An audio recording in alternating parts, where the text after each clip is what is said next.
As Russia continues to invade Ukraine, my next guest warns the rise in the buying and selling of Ukrainian and Russian data online means a major cyber attack is in the works. Joining us right now, cybersecurity expert and privacy law attorney Leeza Garber. Leeza, good morning to you. You've been tracking this thoroughly in great detail. So talk us through what's taking place on the dark web and how it's being used during the Russian invasion of Ukraine. Good morning, Jen. Great to see you. The dark web is a part of the internet that regular citizens don't normally access, although we can. It's basically you have to use anonymous software to log in, and you can surf all these different websites. It can be used for good, it can be used for bad. And unfortunately, Accenture, the consulting firm, has been tracking chatter and data breaches and data for sale on the dark web, which is where a lot of this kind of cyber criminal activity takes place. And they've seen an uprise in sale of Ukrainian and Russian data. This comes on the heels of hacktivist groups forming to work for both parties. In Ukraine, we've seen a couple of 100,000 IT experts coming together as the quote unquote IT army to hack for Ukraine. They're called hacktivists, and they try to take down Russian systems. They, as part of this, they use espionage to gather data and intel from both sides as well. Russia has been doing this too.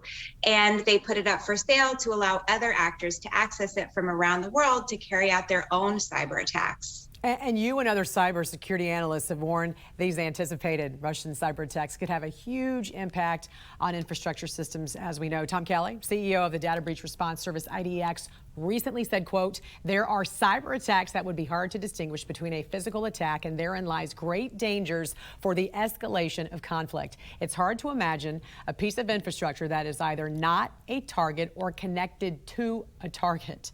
That's frightening. So, Leeza, what should we expect to see here in the U.S. if Russia carries out a cyber attack? What type of infrastructure systems are we going to see impacted?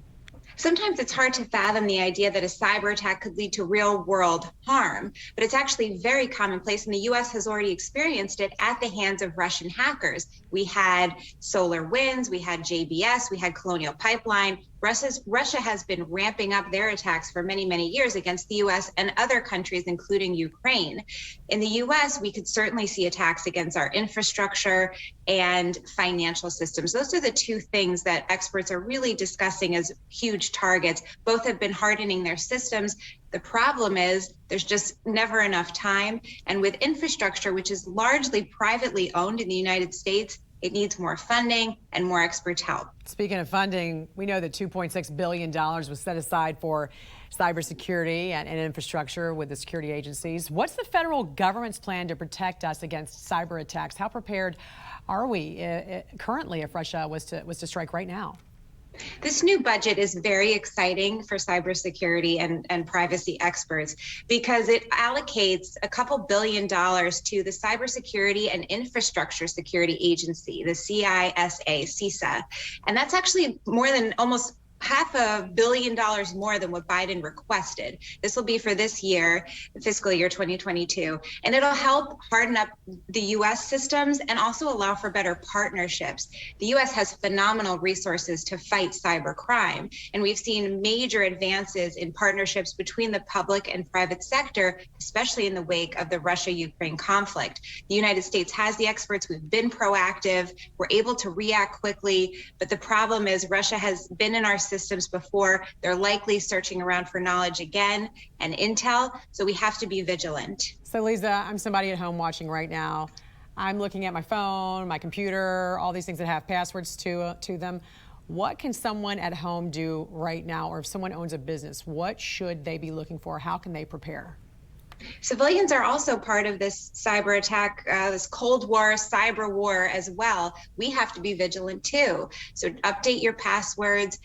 Use credit freezes if you need to, if some entity that you participate in is attacked, especially in the financial sector, which again is a prime target in a cyber attack, especially in the cyber warfare activity we've been seeing. And use common sense.